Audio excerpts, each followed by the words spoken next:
चुड़ैल की बांसुरी। एक सुहाना सा दिन होता है और मगन, रामलाला, चंदन, राजन, तपन और गोलू के पापा गांव के बरगद के पेड़ के नीचे बैठकर अपनी शाम की गपशप कर रहे हैं। अरे रामलाला और चंदन, तुम्हारी फसल कैसी चल रही है इस साल? अरे बंधु क्या बताएं, बारिश ने तो परेशान कर रखा है। सही बात, बारिश की कमी ने दिमाग खराब कर दिया है। सरपंच गांव वालों के लिए एक खबर लेकर आता है। अच्छा मेरे गांव के भाइयों, सुनो जरा। हमारी सरकार ने किसानों के लिए शहर में एक सेमिनार का आयोजन किया है, जिसमें वो खेतों के बारे में और भी कुछ जानकारी देंगे। तो मुझे लगता है कि हमें वहां जाना चाहिए। सरपंच जी, मेरे खेतों में कीड़ों ने परेशान कर दिया है, उसके लिए कुछ जानकारी मिलेगी क्या? बिल्कुल, तुम्हारे खेतों के बारे में तुम्हें सारी जानकारी देंगे वो लोग। तुम तीनों को जाना चाहिए, बहुत फायदा होगा तुम्हें उससे। ये कहकर सरपंच वहाँ से चला जाता है और तीनों सोचते हैं कि वो शाम के वक्त मैदान पर मिलेंगे और वहीं से रवाना हो जाएंगे।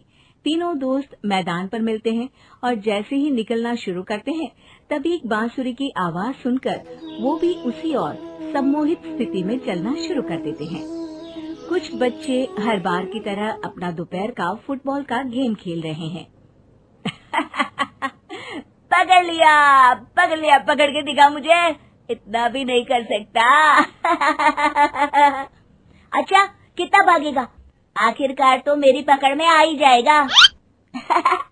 हाँ, तुझे पता नहीं तपन, राजन कितनी तेज दौड़ लगा सकता है।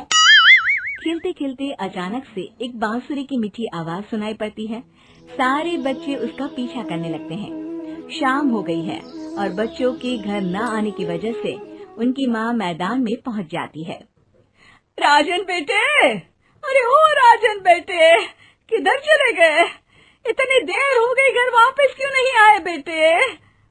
तपन बेटा, चलो घर, शाम हो गई है, कितना खेलोगे? और गोलू, ओ गोलू। तीनों की माँ एक दूसरे को देखने लगती है और उन्हें एहसास होता है कि उन तीनों के बेटे घर आए ही नहीं। अरे राजन और गोलू की मम्मी, आप इधर? राजन और गोलू घर नहीं आए क्या अभी तक? नहीं तो दोपहर में राजन मुझे बताकर गया था कि वो तपन और गोलू के साथ खेलने जा रहा है।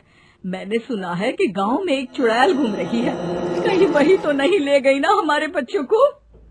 ऐसा कुछ नहीं हुआ होगा, हम तीनों अलग अलग जगह ढूंढते हैं, इधर ही खेल रहे होंगे तीनों बच्चे।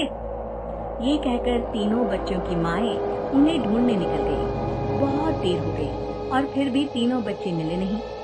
तीनों की माएं मैदान पर फिर से मिलती हैं। सुनिए जी, ये तीनों मिल ही नहीं रहे और मेरे दिमाग में बहुत बुरे बुरे ख्याल आ रहे हैं। आप चिंता मत कीजिए, हम सरपंच से जाकर बात करते हैं, वो हमारी मदद करेंगे। गोलू की माँ सही कह रही हो, चलो चलते हैं। एक उम्मीद की आशा लेकर तीनों अपने बेटों की फिक्र में सरपंच के घर जा पहुंचती है। सरपंच अपनी शाम की चाय पी रहे हैं और अखबार पढ़ रहे हैं। तभी तीनों की माँ हड़बड़ी में भागकर उनके पास आती है। अरे अरे, आप तीनों इतनी डरी हुई क्यों हो? क्या हुआ? ऐसी क्या बात हो गई? तिवारी जी, हमारे लड़के दोपहर से खेलने गए हैं और अब तक लौटे नहीं हैं। हमने उन्हें सब जगह ढूंढा, लेकिन हमें वो मिले ही नहीं, इसीलिए हम भागकर आपके पास आ गए। अच्छा, इनके पिता कहाँ है? ये कुछ काम के लिए शहर गए हैं, इसीलिए हम भागकर आपके पास आए हैं। हाँ, मैं उसके बारे में भूल ही गया था। एक काम कीजिए, मुझे उस जगह लेकर चलिए जिधर वो आखिरी बार खेल रहे थे।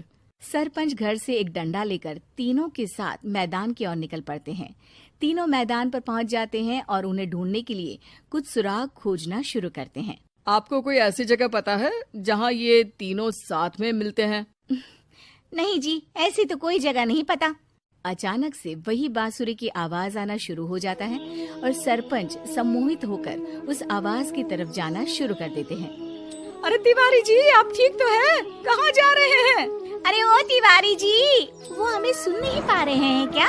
सरपंच बांसुरी की धुन में झुककर उसी दिशा में आगे बढ़ रहे थे। ये आवाज कैसी? ऐसा लग रहा है कि कोई बांसुरी बजा रहा हो। हाँ, सरपंच जी भी उसी दिशा में जा रहे हैं। सरपंच का पीछा कर तीनों मैदान के टूटे हुए बंगले पर पहुंच गए और सरपंच के पीछे दरवाजे के अंदर घुस गए। तीनों बंगले के अंदर झांकते हैं तो देखते हैं कि बहुत अच्छे से संभाला गया है बंगला। उतने में एक हंसी की आवाज आती है।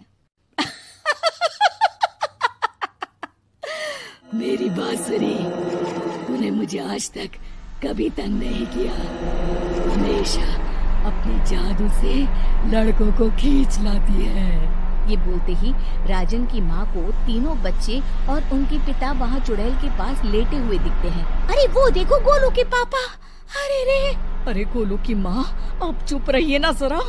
उस चुड़ैल ने देख लिया तो हम भी फंस जाएंगे। इन्हें बचाएगा कौन? लगता है ये शहर गए ही नहीं और इस चुड़ैल ने इन सबको भी यही बुला लिया है। अब हमें इन्हें छुड़ाना होगा। एक काम करते हैं। राजन की मम्मी गोलू और तपन की मम्मी को एक प्लान बताती है। बिल्कुल सही कह रही हो राजन की मम्मी। चलो आज इस चुड़ैल को मजा चखाते हैं। तीनों माएं अपने छुपने की जगह से बाहर निकलती हैं और एक्टिंग करना शुरू कर देती है। ये तो बढ़िया है।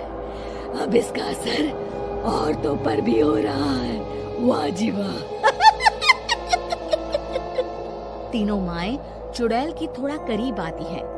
राजन और गोलू की माँ चुड़ैल को पकड़ लेते हैं और तपन की माँ बांसुरी हाथ से पकड़कर तोड़ देती है। अरे पागल औरत, ये क्या कर दिया?